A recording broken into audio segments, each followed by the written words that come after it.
성도 여러분, 우주에서 하나님을 가장 잘 아는 분이 누구일까요? 예수님이죠. 예수께서 기도하는 법을 알려주신 것입니다. 마태복음 6장 9절입니다. 그러므로 너희는 이렇게 기도하라. 하늘에 계신 우리 아버지여, 이름이 거룩히 여김을 받으시오며. 하늘에 계신 우리 아버지라고 처음부터 그것을 부르면서 기도하라고 한 거예요. 너희가 유대인 랍비들이 만들어 놓은 하나님의 이름과 발음과 철자를 잘 모를지라도 상관없다. 그냥 기도할 때 하나님께 하늘에 계신 나의 아버지라고 부르면서 기도해. 그것이 하나님께서 가장 듣고 싶어 하는 이름이야. 이렇게 가르쳐 주신 것입니다. 왜 예수께서 아버지라고 부르라고 하셨을까요? 얼마 전에 제 아버님께서 중환자실에서 어려운 시간을 보내셨죠? 제가 그때 기도하면서 하나님을 하늘에 계신 아버지 이렇게 불렀습니다. 그렇게 하는 순간 제 마음에 평안이 생겼습니다. 두려움이 사라지고 하늘에 계신 내 아버지께서 이 모든 상황을 아시고 지켜보시고 인도하신다는 그 생각이 제 마음에 두려움을 쫓아내고 평안을 주었던 것입니다. 오늘 말씀을 꼭 들어보시기 바랍니다. 우리가 이 세상을 살면서 하늘 아버지를 붙잡고 살면은 우리 인생이 어떻게 될까요? 절망, 낙담, 우울 이런 거는 상관없게 되는 것입니다. 우리는 날마다 감사와 기쁨과 충성으로 아버지를 바라보면서 살아가게 된다는 것입니다. 이것은 모든 교리와 모든 교파의 어떤 그 가르침을 초월해서 하늘에 계신 아버지라는 말 한마디 속에 모든 진리가 담겨져 있다고 저는 믿습니다.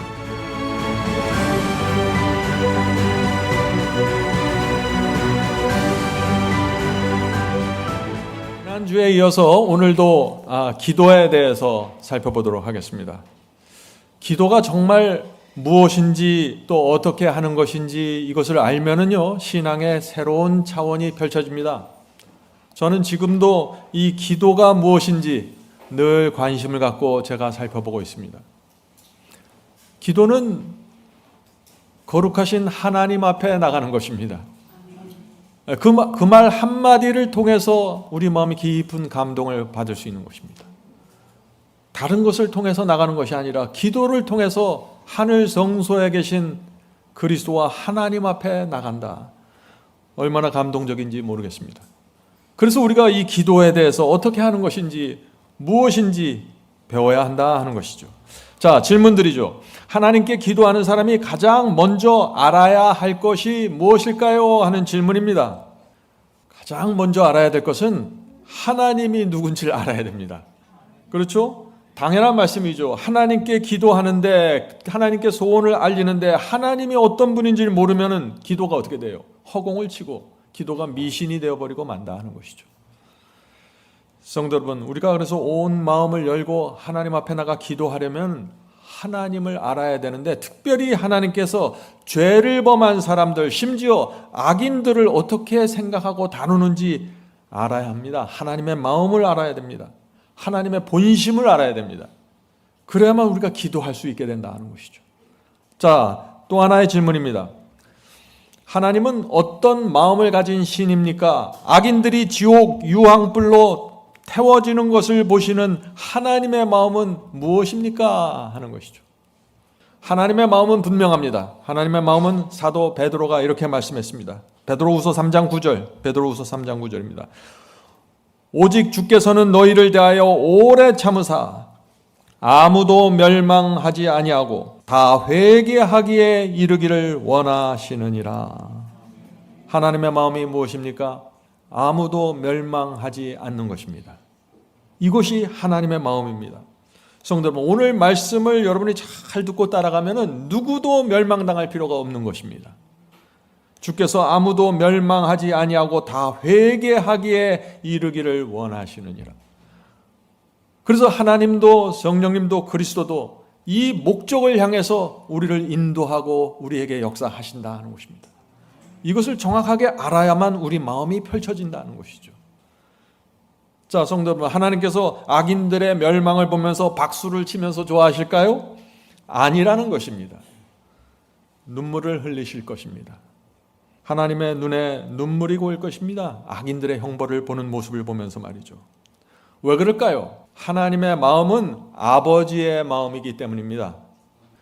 다윗은 아들 압살롬이 죽었을 때 크게 통곡을 했습니다.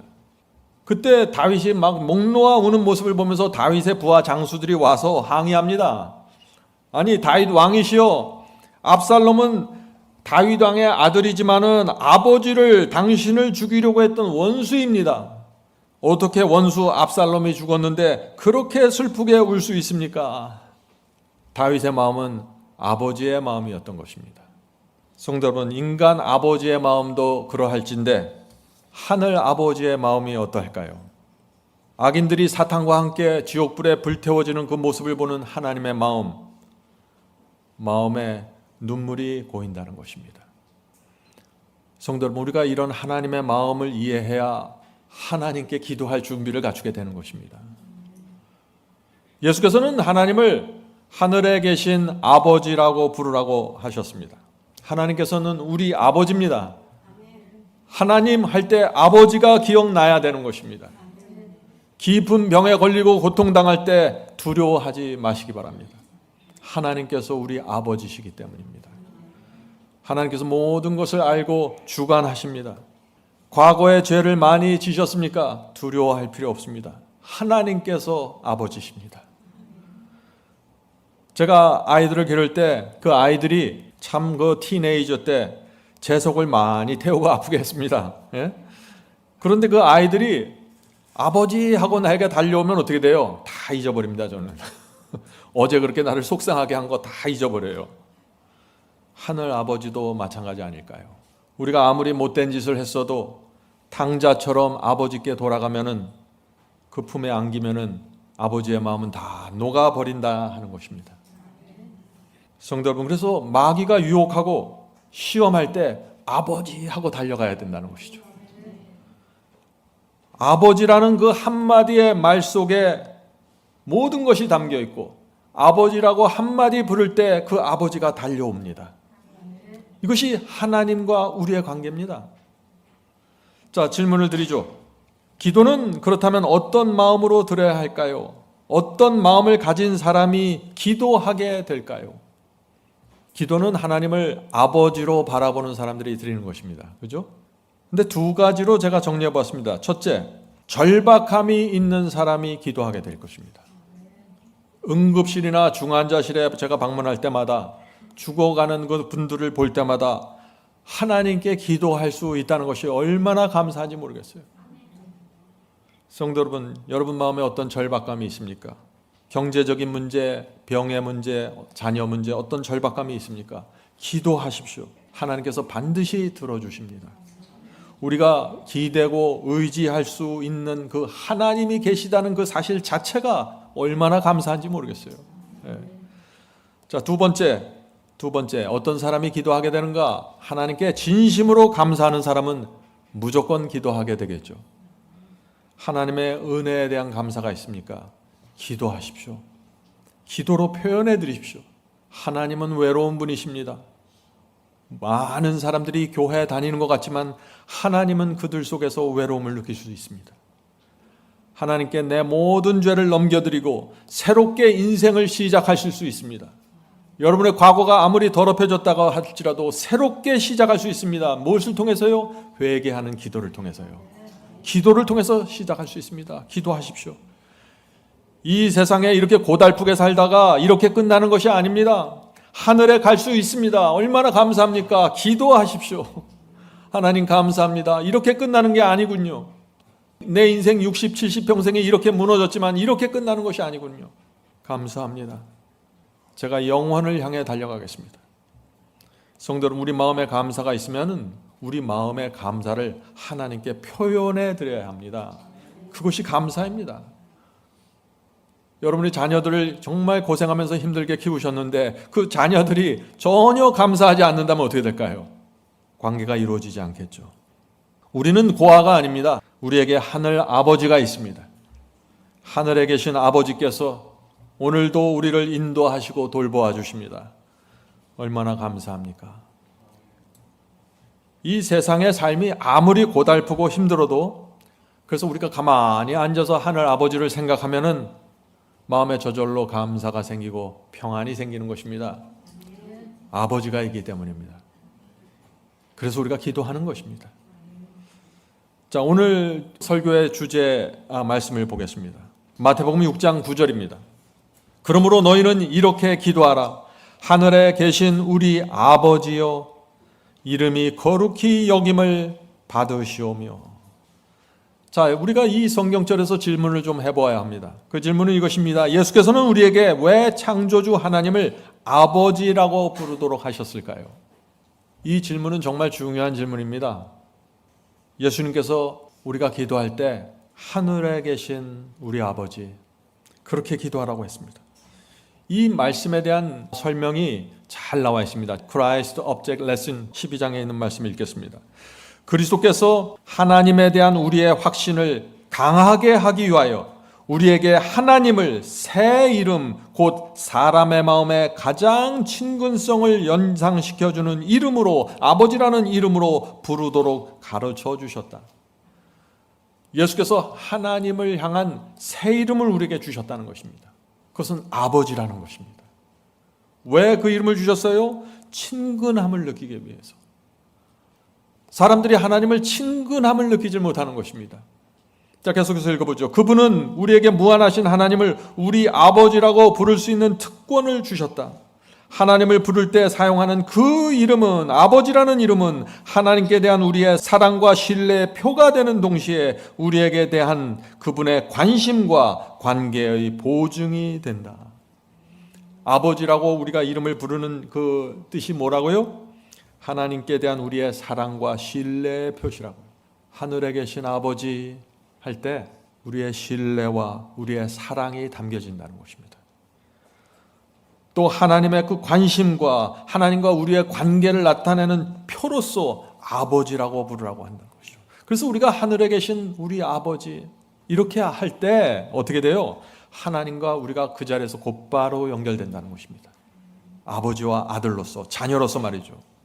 하나님의 은혜와 축복을 구할 때 우리가 부르는 그 이름은 그분의 귀에 음악과 같다. 감동적이지 않습니까?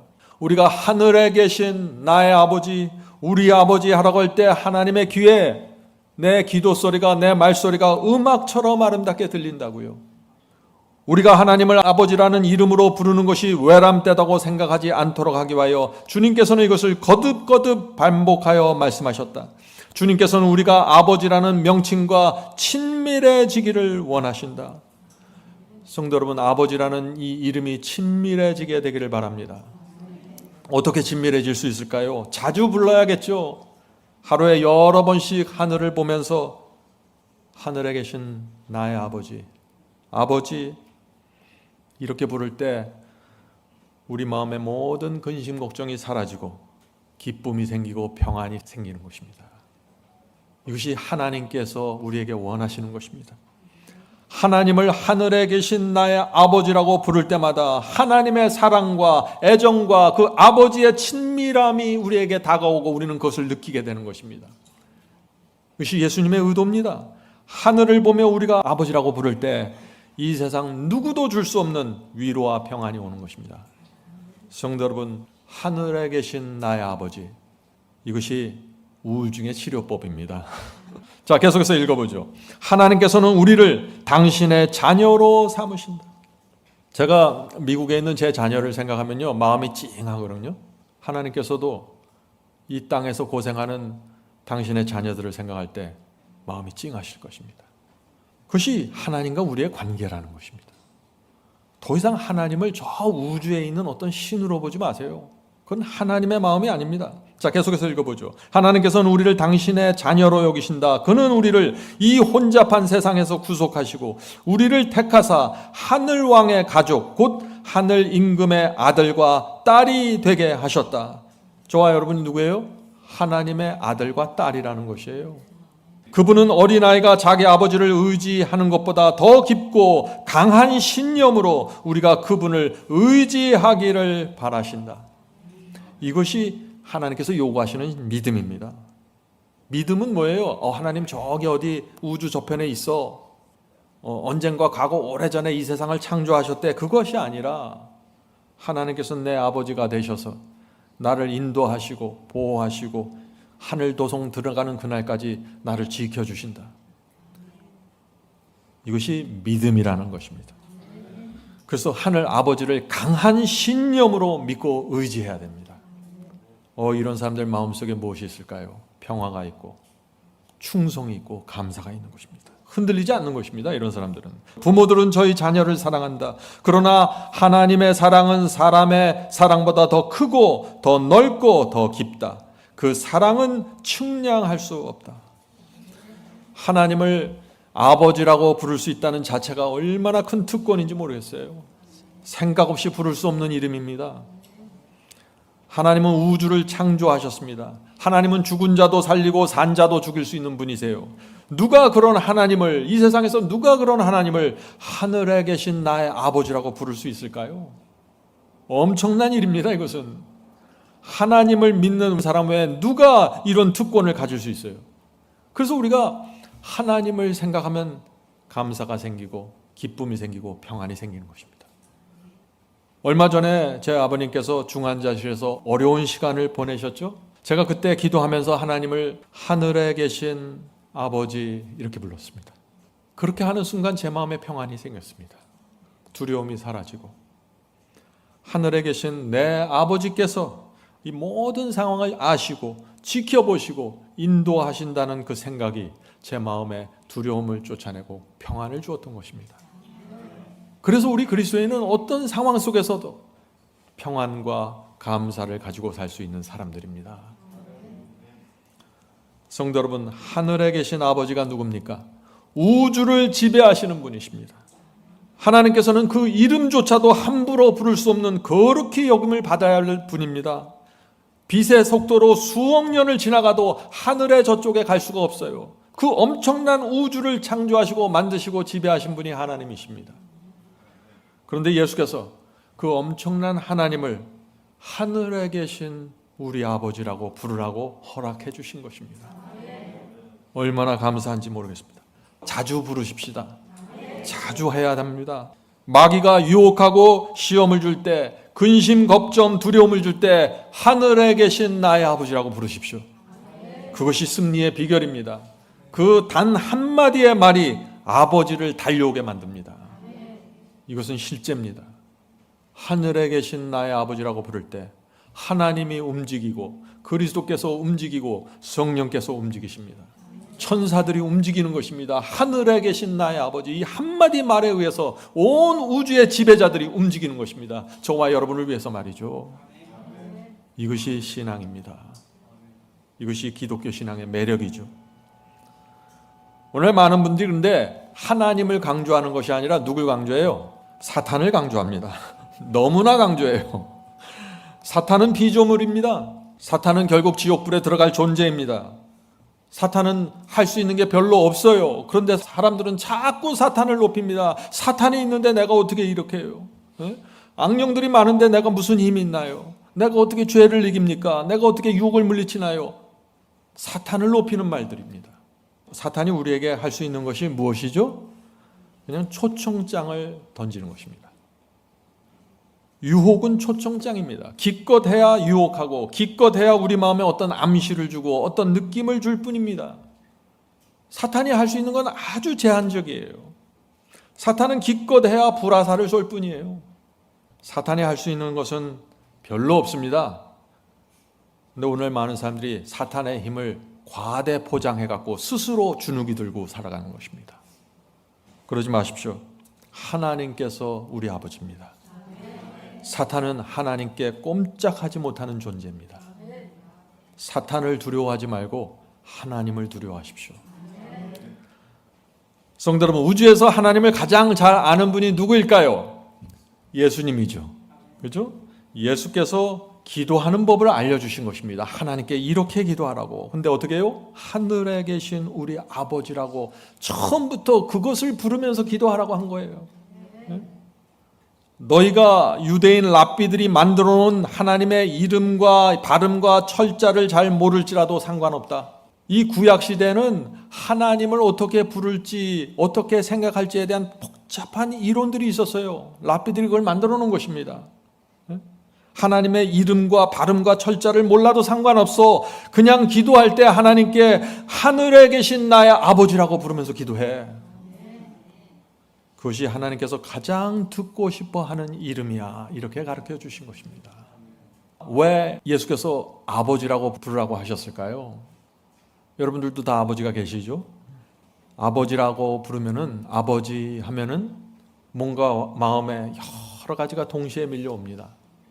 하나님께서 우리 마음에 그렇게 친밀하고 그렇게 연관이 있고 그렇게 가까운 분이 되길 원하는 것입니다. 우리가 이 세상을 살면서 하늘 아버지를 붙잡고 살면은 우리 인생이 어떻게 될까요? 절망, 낙담, 우울 이런 거는 상관없게 되는 것입니다. 우리는 날마다 감사와 기쁨과 충성으로 아버지를 바라보면서 살아가게 된다는 것입니다. 이것은 모든 교리와 모든 교파의 어떤 그 가르침을 초월해서 하늘에 계신 아버지라는 말 한마디 속에 모든 진리가 담겨져 있다고 저는 믿습니다. 갓난아기가 조그만 목소리로 울면은 다른 사람들은 잘 알아듣지 못해요. 그런데 누구만 알아들어요? 엄마는 알아들어요. 저도 놓치는 경우가 많았어요. 그런데 제 아내는 꼭 알아듣더라고요. 우리 하나님도 마찬가지입니다. 우리가 너무나 답답하고 너무나 슬프고 힘들 때, 기도할 수도 없을 때 하늘을 바라보면서 아주 작은 소리로 아버지, 하나님께서 듣는다는 것입니다. 다른 사람 다 몰라도 하나님께서 알아듣고 오신다는 것입니다. 얼마나 놀랍습니까? 이것이 그리스도인의 생애예요. 전 정말 감사합니다.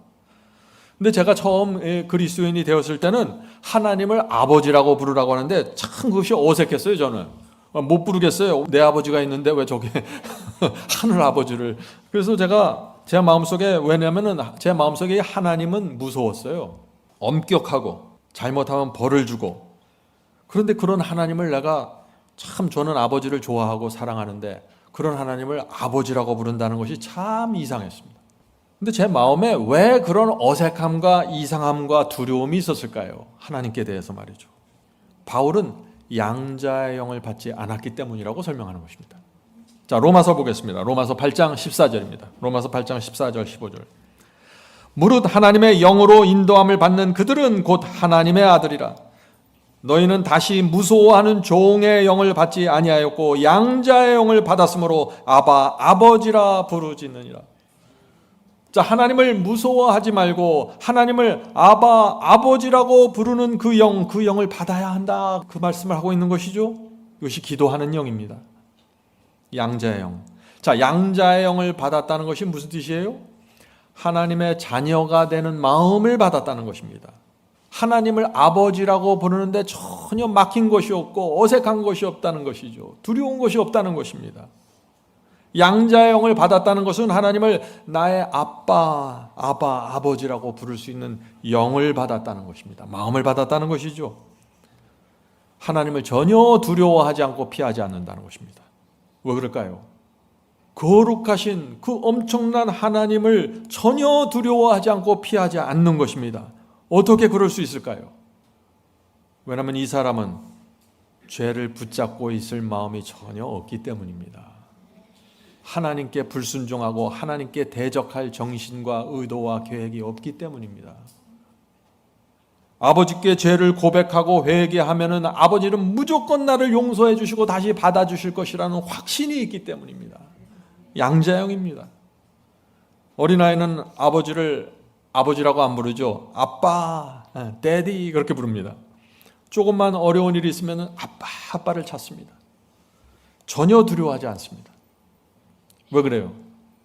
아버지는 나를 100% 받아줄 것을 믿기 때문이죠. 양자의 영입니다. 양자의 영은 여러분이 깨끗하게 살았기 때문에 받는 영이 아니에요. 하나님을 어떻게 생각하느냐로 받는 것입니다. 성도 여러분, 양자의 영을 받으면 그래서 날마다 아버지께 찾아가기를 주저하지 않게 되는 것입니다.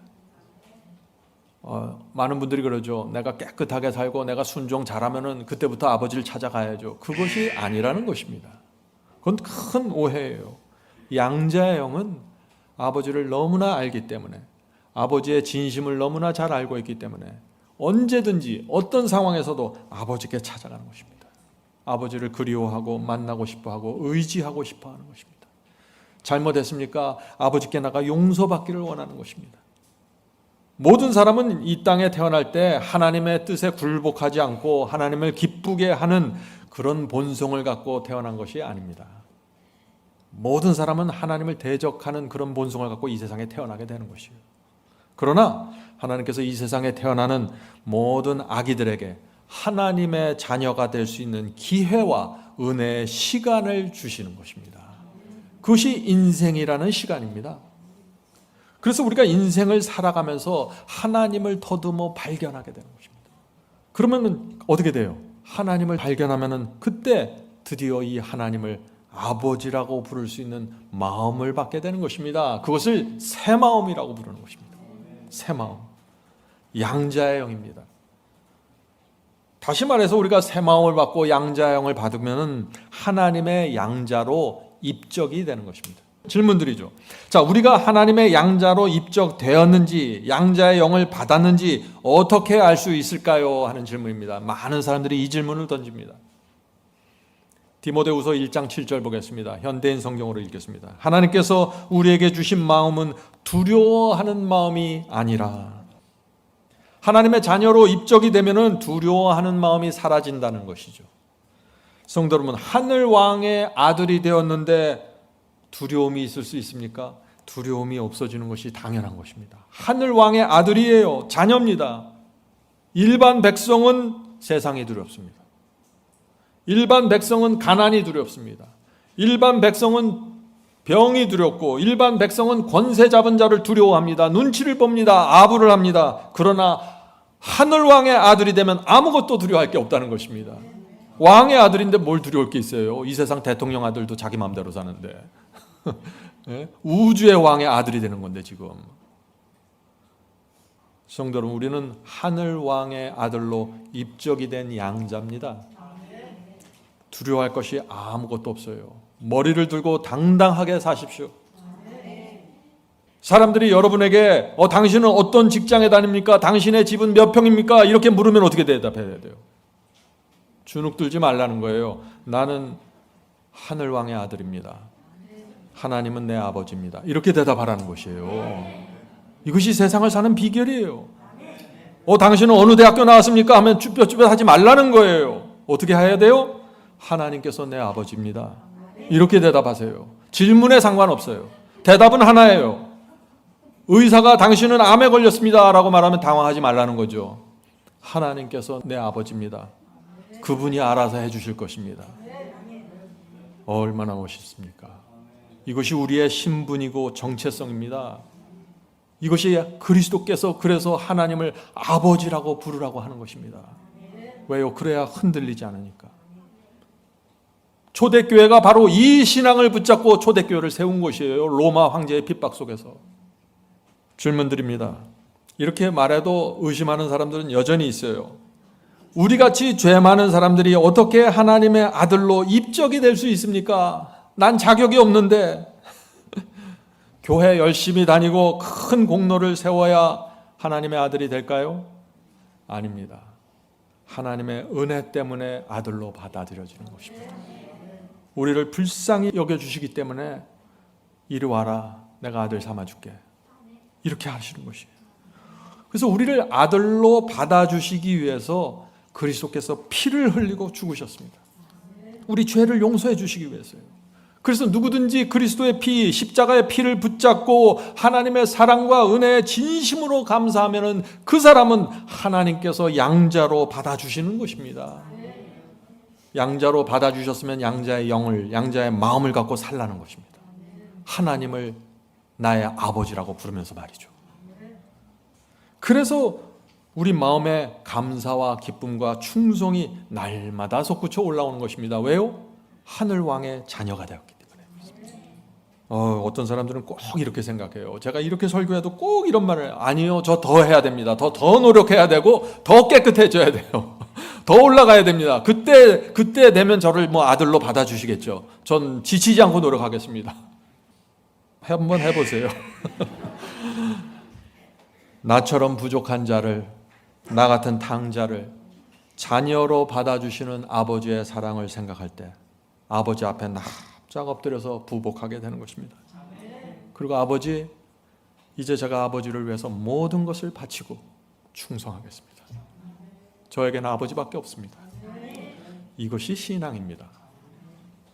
공로를 쌓아서 되는 것이 아니라 거꾸로 되는 거예요. 거꾸로. 자, 질문 드리죠. 여러분이 양자의 영을 받았는지 어떻게 알 수 있습니까? 똑같은 질문 반복하죠. 아주 제가 못을 박으려고 하는 것입니다. 하나님의 은혜에 감사하는 마음, 이제부터라도 하나님의 뜻대로 살고 싶은 마음, 감사와 충성으로 주님을 따르고 싶은 그 마음을 여러분이 받았으면은 여러분은 양자의 영을 받은 것입니다. 저는 우리 교회 교우들 모두 이 양자의 영을 받았다고 믿습니다. 바이블 칼리지를 공부하고 여기까지 오려면 양자의 영 받지 않고는 못 와요. 이것이 하늘 왕의 아들로 입적된 것입니다. 하나님을 그래서 여러분이 아버지라고 부르십시오. 언제든지 아버지라고 부르면은 아버지께서 들으시고 오십니다. 이것이 기도입니다. 여러분이 어려울 때, 기쁠 때, 감사할 때, 아플 때 하늘 아버지를 부르십시오. 하나님께서 즉시로 들으시고 여러분을 최선의 길로 인도하십니다. 여러분이 생각하는 최선이 아니라 하나님께서 보시는 최선의 길로 인도하시는 것입니다. 그것은 완전한 길입니다. 이것을 믿는 것이 양자의 영을 받은 성도입니다.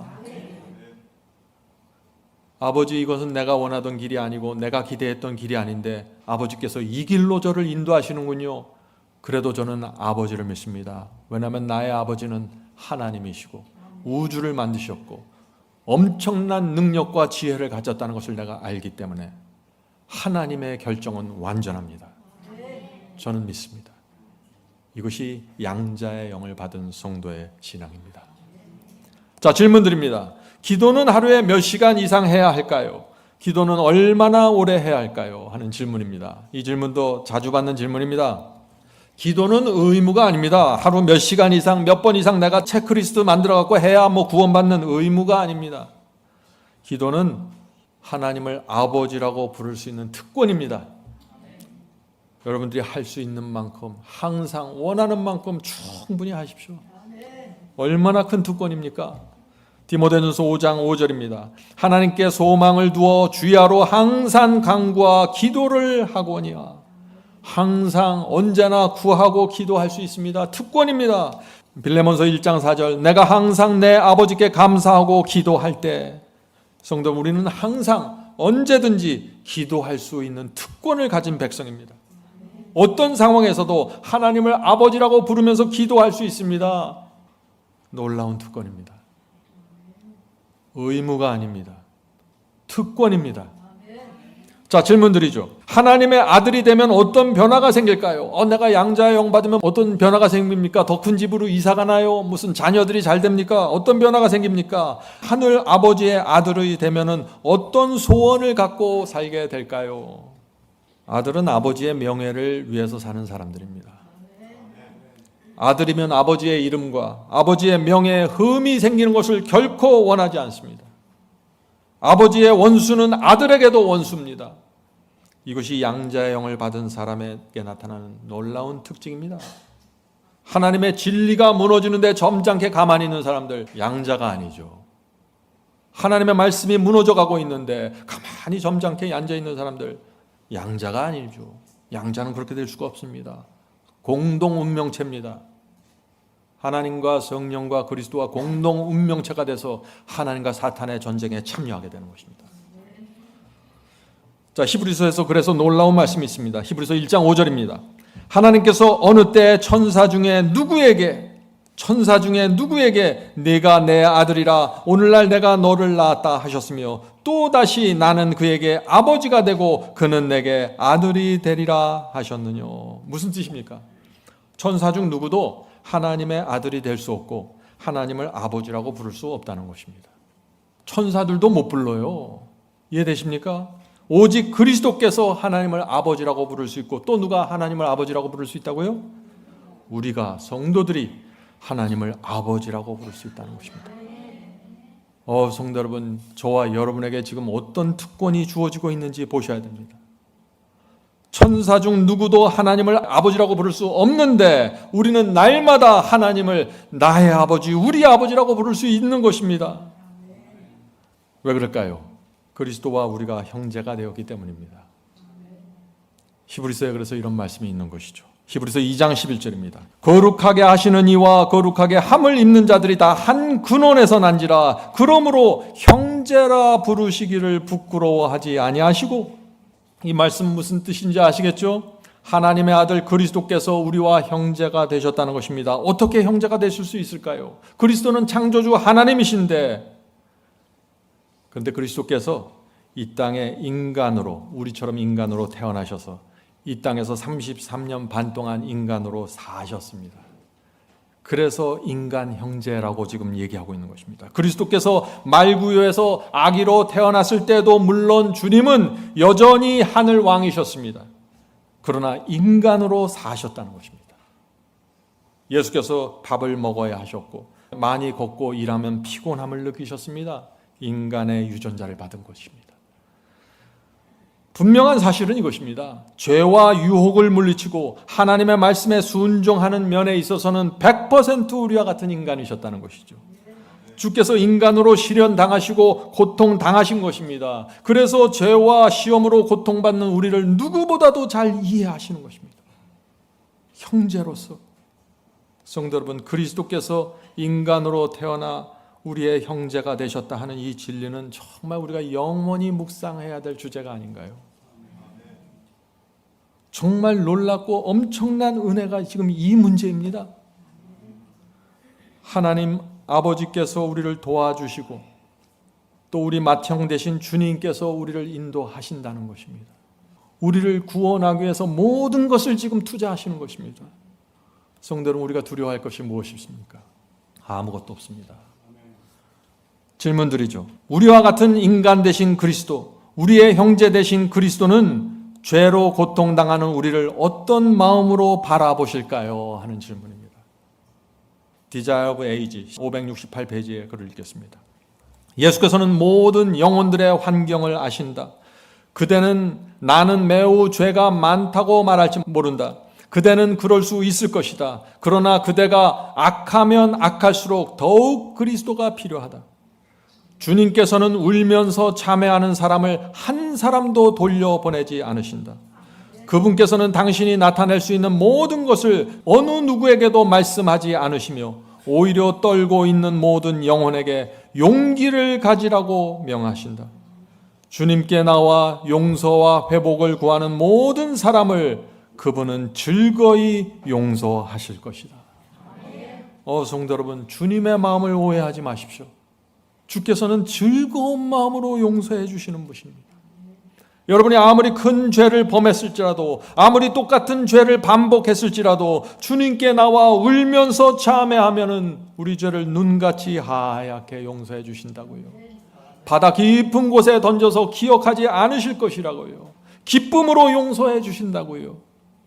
우리가 주님께 나가야 되는 것입니다. 주님이 지금 어디 계십니까? 그리스도는 지금 하늘 성소에서 대제사장으로 사역하고 계십니다. 구약시대 죄를 범한 사람은 어디로 갑니까? 성소에 가죠. 성소의 제사장을 찾아가서 죄사함의 의식을 행하는 것입니다. 지금도 마찬가지입니다. 우리가 죄를 범하고 인생의 시련 때문에 고민에 빠져 있을 때 성소로 가야 됩니다. 어느 성소요? 하늘 성소에 가는 것입니다. 그곳에 계신 대제사장 그리스도 앞에 가는 것입니다. 어떻게 갑니까? 기도를 통해서 가는 것입니다. 이것이 엄청난 큰 특권입니다. 주께서 우리가 하늘 성소에 올라가 기도할 때 우리 기도를 들으시고 동정하시고 내가 너를 안다 하고 붙잡아 주신다는 것입니다. 성도 여러분, 지금까지 우리는 뭘 배웠나요? 주님께서 우리와 같은 인간이시고 우리의 형제이고 하늘 대제사장으로 우리를 도우신다는 말씀을 살펴보았죠. 이것이 히브리서에 그대로 나타난 히브리서의 기별입니다. 히브리서 2장 7절 보겠습니다. 저를 잠깐 동안 천사보다 못하게 하시고, 예수께서 하늘 왕의 아들 그리스도께서 천사보다 못한 상태로 오셨다. 그 말씀이죠. 11절 그러므로 형제라 부르기를 부끄러워 아니하시고, 인간으로 태어나셔서 형제와 부르기를 부끄러워하지 아니하시고, 14절 그도 또한 한 모양으로 혈육에 함께 속하시면, 그리스도께서 우리의 피와 몸을 함께 나누셨다는 것입니다. 16절 진실로 그분께서는 자기 위에 아브라함의 씨를 취하셨도다. 그리스도는 이 땅에 아브라함의 씨, 아브라함의 유전자를 갖고 아브라함의 그 후손의 혈통을 갖고 오셨다는 것이죠. 그리고 2장 17절 18절에 그래서 마지막 결론으로 이 말씀을 내놓는 것입니다. 그러므로 저가 범사의 형제들과 같이 되심이 마땅하도다. 이는 하나님의 일에 자비하고 충성된 대제사장이 되어 예수께서 이 땅에 인간으로 살아보신 것입니다. 사탄에게 시달리고 시험에 시달리고 바리새인들에게 시달린 그 사람들의 고통이 무엇인지를 이해하시는 것입니다. 그래서 자비로운 대제사장이 되시는 것입니다. 충성스러운 대제사장이 되시는 것입니다. 백성의 죄를 구속하려 하심이라 자기가 시험을 받아 고난을 당하셨은즉 시험 받는 자들을 능히 도우시느니라. 얼마나 감사합니까?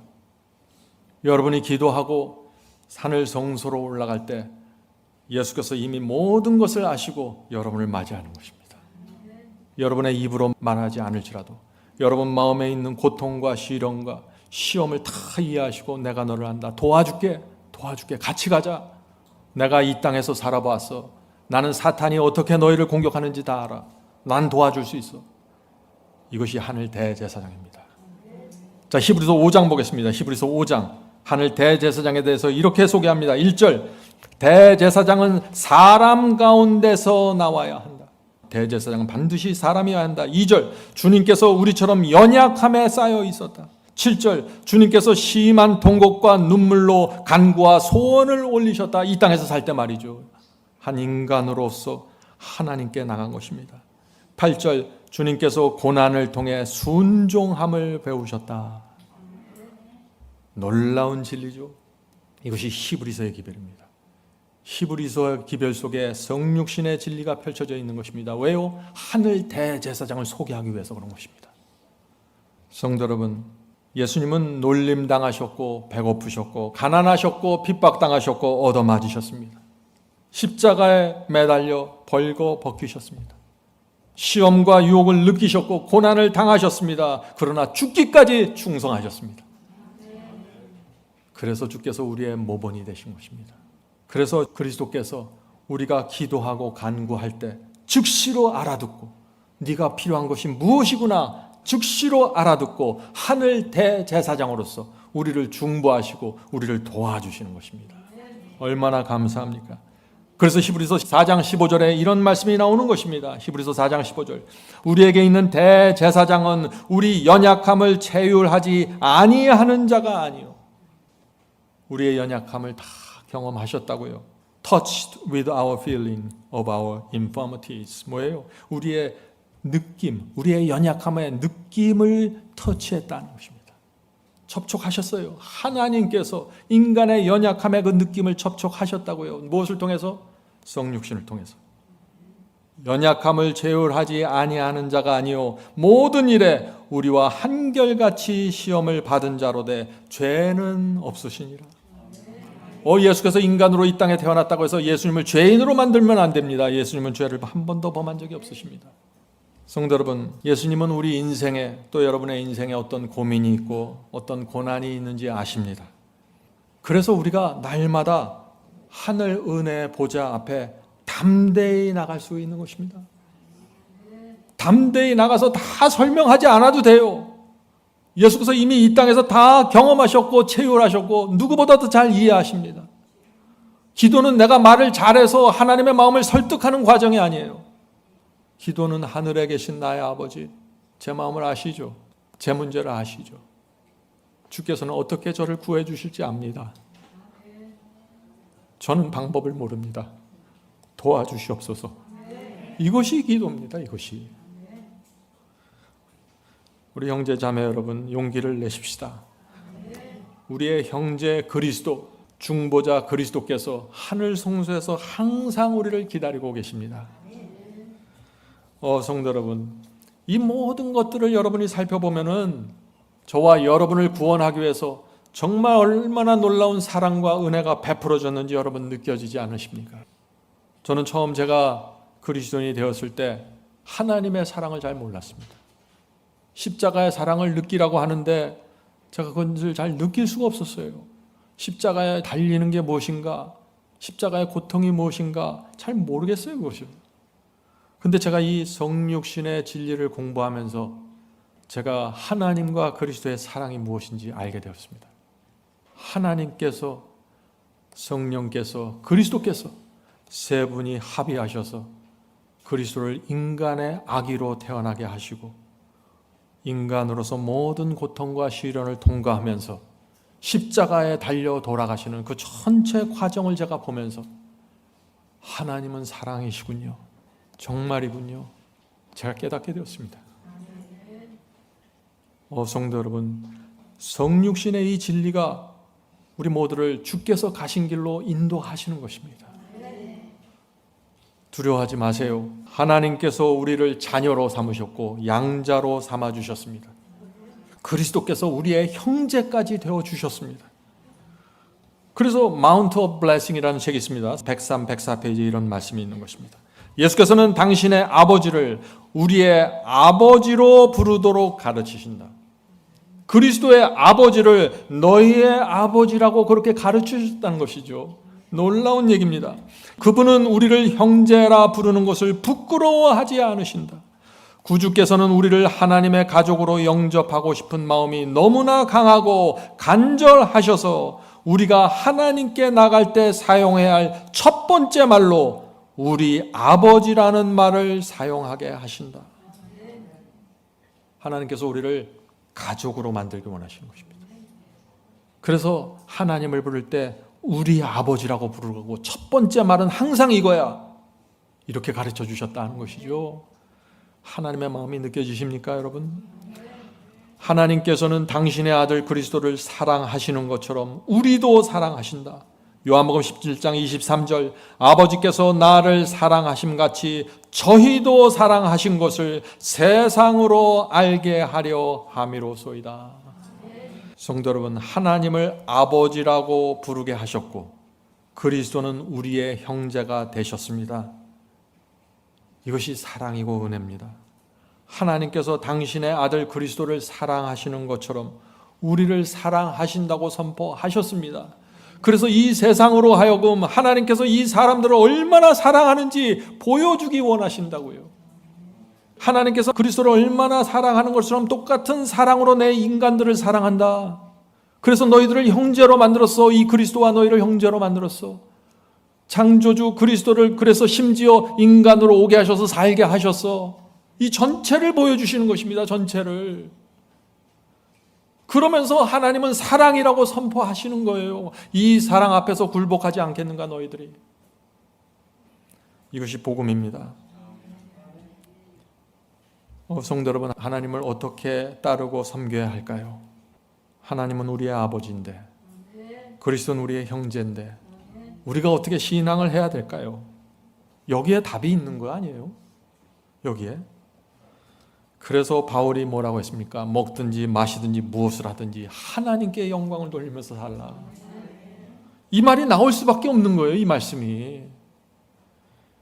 성도 여러분, 하늘 아버지께서 가만히 계시지 않습니다. 하늘 예루살렘 성에 여러분의 처소를 만드시고 상상할 수도 없는 유산을 주기 위해서 우리를 기다리고 계신다는 것입니다. 우리를 하늘로 데려가기 위해서 반드시 재림하십니다. 이런 그리스도와 이런 하나님께서 그냥 우리를 이 땅에 놔두고 영원히 지속한다고요? 그럴 수 없는 것입니다. 재림을 위해서 성경이 기록된 것입니다. 우리가 어떻게 살아야 될까요? 더 이상 돈 문제 끌려다니지 마십시오. 이런저런 문제 때문에 근심하고 애태우고 이 땅에서 땅 따먹기 하고 집 짓기 장난치고 그렇게 살 수 있는 것이 아닙니다. 날마다 기대와 감격으로 살아가십시오. 힘듭니까? 하늘 아버지 바라보십시오. 어깨를 펴고 아버지를 보면서 전진하는 것입니다. 빌립보서 3장 20절입니다. 오직 우리의 시민권은 하늘에 있는지라 거기로서 구원하는 자 곧 주 예수 그리스도를 기다리노니. 하늘 시민권을 가진 성도들은 주께서 오실 것을 기다린다고요. 주님도 기다리고 우리도 기다리는 것입니다. 왜요? 우리는 하늘 시민권자들이에요. 주민등록증 갖고 사는 사람들이 아니에요. 하늘 시민권 받고 사는 사람들이에요. 하늘 시민권 받았다는 사람들이 이 땅에서 말뚝박고 영원히 살 것처럼 살면은 그건 잘못된 것이죠. 성도 여러분, 신앙을 정말 잘하고 싶으면은 하나님께서, 그리스도께서 저와 여러분을 어떻게 생각하는지 잘 생각해 보아야 합니다. 주님께서 얼마나 우리를 기다리는지 잘 생각해 보세요. 그것을 잘 생각하고 마음에 정리가 되면은 우리의 삶을 바치게 됩니다. 진리의 말씀에 올인하게 되는 것입니다. 이것이 기독교 신앙입니다. 여긴 율법주의도 없고 여긴 자유주의도 없습니다. 여기는 순수한 사랑과 충성만이 있을 뿐입니다. 자, 시편 73편 25절입니다. 시편 73편 25절. 하늘에서는 주 외에 누가 내게 있으리요? 땅에서는 주밖에 나의 사모할 자가 없나이다. 이것이 우리의 간증이 되어야 되지 않겠습니까? 주님 외에는 내 사랑과 충성을 바칠 자가 누구입니까? 아무도 없습니다. 이 땅에서 주님밖에 내가 사모할 자가 누구입니까? 아무도 없습니다. 이것입니다. 이런 마음으로 기도하라 하는 것이죠. 그럼 기도가 어떻게 될까요? 하늘에 계신 아버지, 이렇게 하는 순간 바로 연결되는 것입니다. 하나님을 향한 사랑과 충성이 쭉 올라가는 것입니다. 그것이 기도입니다. 누가복음 15장 탕자 이야기 보겠습니다. 탕자는 아버지 집에 사는 것이 어땠습니까? 탕자가 아버지 집에 사는 것이 재밌었을까요? 싫었을까요? 싫었으니까 떠났죠. 하루하루가 지긋지긋했던 것입니다. 그래서 날마다 아버지의 말씀과 계명이 오는데 그것을 받고 살아가는 것이 너무나 힘들었어요. 아버지는 나를 사랑하지 않나 보다. 맨날 눈만 뜨면 나보러 이거 하라 저거 하라 그래. 그래서 아버지께 유산을 달라고 해서 집을 나가버린 것이죠. 그러나 아버지를 떠나보니 어떻습니까? 고생이고 파산이고 돼지우리에 들어가서 쥐엄나무 주워 먹고 그런 신세가 돼버린 것입니다. 그때가 돼서야 드디어 이 탕자가 아버지가 어떤 분인지 알게 된 것입니다. 아버지를 생각하게 되었습니다. 아버지에 대한 오해가 사라지게 되었습니다. 아버지의 모든 말씀과 계명이 사랑이었다는 사실을 깨닫게 된 것입니다. 그때는 그렇게 지긋지긋하고 무거운 짐이었는데 이제는 아닙니다. 그래서 탕자가 일어나서 돼지우리를 박차고 아버지 집으로 달려가게 된 것입니다. 성도 여러분, 하나님께 대한 오해와 편견이 사라져야 됩니다. 하나님께서 왜 율법을 주시고 왜 계명을 주시고 왜 말씀을 주셨는지, 왜 이렇게 하라 저렇게 하라 하시는지 이것을 이해해야 됩니다. 하나님의 마음과 하나님의 본심을 이해하면은 아무것도 문제가 될 것이 없습니다. 이것이 바로, 이 상태가 바로 거듭남이고 양자의 영을 받는 상태입니다. 그래서 이 하나님의 자녀가 된 성도들은 어떻게 돼요? 하나님 아버지의 말씀에 순종하는 것이 너무나 당연한 거고 감사와 충성으로 좁은 길을 가는 것이 너무나 당연한 것이 되는 것입니다. 다른 길이 없습니다. 참, 그런데 참 하나님의 입장에서도 보면 답답한 것이 뭐예요? 아니, 이 사람들이 내 마음을 모르는 거예요. 내 마음을. 여러분들 아이들 키우다 보면 그런 거 못 느낍니까? 자녀들을 키우면은 이 자녀들이 너무 부모의 마음을 모르는 거예요. 자신의 행동이 얼마나 철부지고 자신의 결정과 선택이 얼마나 아버지의 마음을 못을 박는지, 힘들게 하는지, 아프게 하는지 모르는 것입니다. 철들 때까지 모르는 것입니다.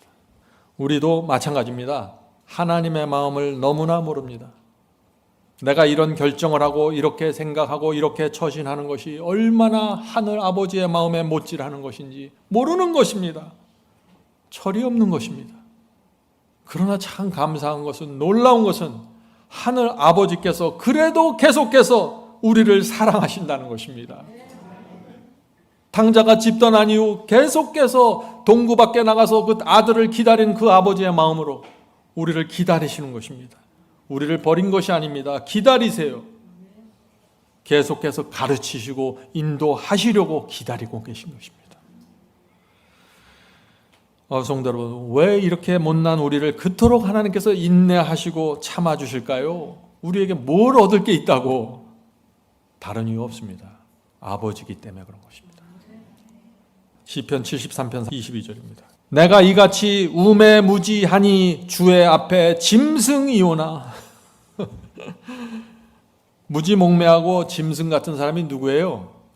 거듭나지 않는 사람을 이렇게 말하는 것입니다. 하나님의 마음을 모르는 사람들, 양자의 영을 받지 못한 사람들, 무지몽매한 짐승이라고 말하고 있는 것입니다. 하나님을 너무나 몰랐기 때문에 유대인들이 이 무지몽매한 이 짐승처럼 살았어요. 어떻게 살았습니까? 그 율법주의에 빠져서 아무 생각 없이 어린 양 그리스도를 수없이 죽인 것이에요. 그러면서 전혀 자신들이 뭘 하고 있는지를 모르는 것입니다. 오늘날 우리는 어떻습니까? 하나님을 말하고 하늘에 계신 나의 아버지라고 기도할 때마다 하면서 아무 생각 없이 불순종합니다. 죄를 마구 범합니다. 하나님은 사랑이기 때문에 내가 계명을 지키지도 않아도 되고, 하나님은 자비롭기 때문에 내가 순종하지 않아도 됩니다라고 생각하는 사람들이 얼마나 많은지 몰라요. 그런 사람들을 무지몽매하고 짐승 같은 마음이라고 성경은 말하고 있는 것입니다. 그럴 수 없다는 것입니다. 하나님의 사랑과 은혜가 이렇게 펼쳐져 있는데 너희가 어떻게 그렇게 살 수 있어? 그 말씀을 하고 계신 것이죠. 성도 여러분, 다니엘과 에스겔만 충성해야 됩니까? 하나님께? 다니엘과 에스겔도 하나님의 자녀이고 우리도 하나님의 자녀입니다. 다니엘과 에스겔도 하나님의 양자의 영을 받은 사람들이고 우리도 하나님의 양자의 영을 받은 사람들입니다. 베드로와 사도 바울도 하나님의 자녀였고 저와 여러분도 하나님의 자녀입니다. 왜 우리가 다르게 살아야 되나요? 우린 같은 길을 걸어갈 사람들입니다. 그리스도께서 재림하실 때 다 한 자리에서 만날 형제들입니다.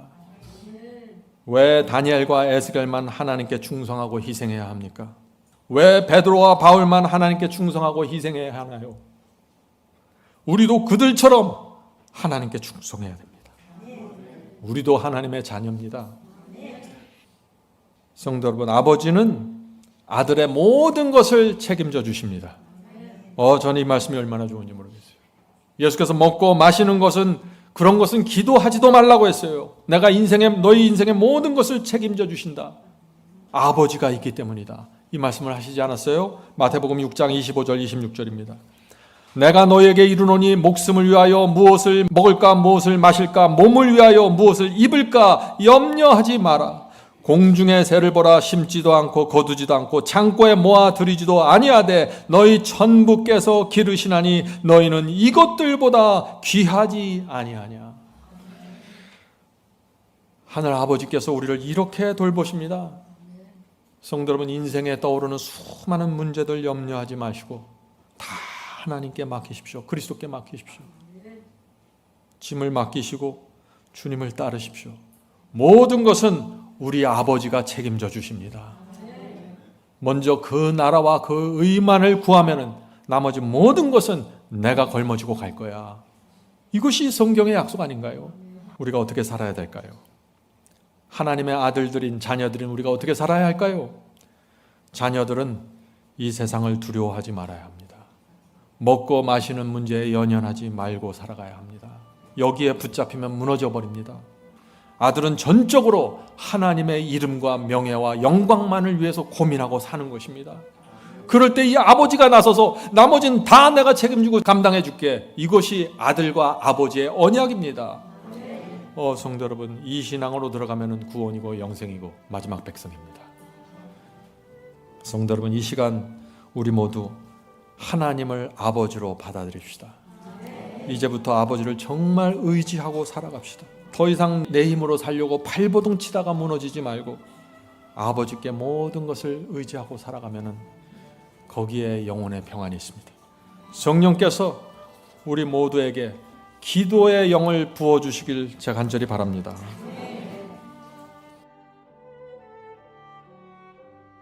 하늘에 계신 저희들의 아버지, 저의 아버지가 되어주셔서 감사합니다. 오래전부터 하나님을 믿고 살았지만 하나님을 아버지로 모시지 못하고 산 점을 깊이 회개합니다. 주여, 이제 아버지와 함께 걸어가길 원합니다. 하루에도 여러 번 아버지를 부르며 살기를 원합니다. 주여, 이 땅에서 저희가 여러 가지 고통과 시련과 문제 속에 살아가 있지만 하늘 아버지께서 저희와 함께 해주시고 저희의 최선의 길로 보호하신다는 사실을 믿고 신뢰할 수 있도록 축복해 주시옵소서. 이제 그래서 머리를 들고 하늘 왕의 아들로 살기를 원합니다. 주여, 저희에게 믿음의 당당함을 허락해 주시고 더 이상 머리 숙이고 살지 않도록 축복해 주시옵소서. 하나님께서 모든 것을 책임져 주시고 저의 인생의 남은 부분을 마무리해 주신다는 그 사실, 얼마나 감사한지 모르겠습니다. 주여, 참 이 세상이 가면 갈수록 어려워집니다. 재림의 징조들이 도처에서 일어나고 있습니다. 경제가 어려워지고 있습니다. 병들이 난무합니다. 주여, 저희를 보호해 주시옵소서. 아버지 품에 안겨서 남은 생애를 살길 원합니다. 주여, 이 자리에 기도하는 성도들 주께서 아시오니 필요한 것들을 공급해 주시고 회복시켜 주시고 위로해 주시옵소서. 주께서 이곳에 교회를 세워주셨습니다. 이곳에서 진리로 연합할 뿐만 아니라 사랑으로 연합하고 하늘 아버지를 중심으로 하나의 공동체로 세워질 수 있도록 도와주시옵소서. 주여, 이 진리가 밝아질 때마다 감사한 마음으로 받을 수 있도록 도와주시옵소서. 흔들리지 않게 붙잡아 주시옵소서. 여러 다른 곳에서 함께 인터넷을 통해서 예배드리는 성도들 주께서 그들의 외로움을 아십니다. 붙잡아 주시고 흔들리지 않도록 도와주시옵소서. 하늘 아버지 바라보면서 이 세상 모든 시련과 어려움 다 극복할 수 있도록 축복해 주시옵소서. 이 모든 말씀 예수님의 이름으로 간절하게 기도드립니다. 아멘.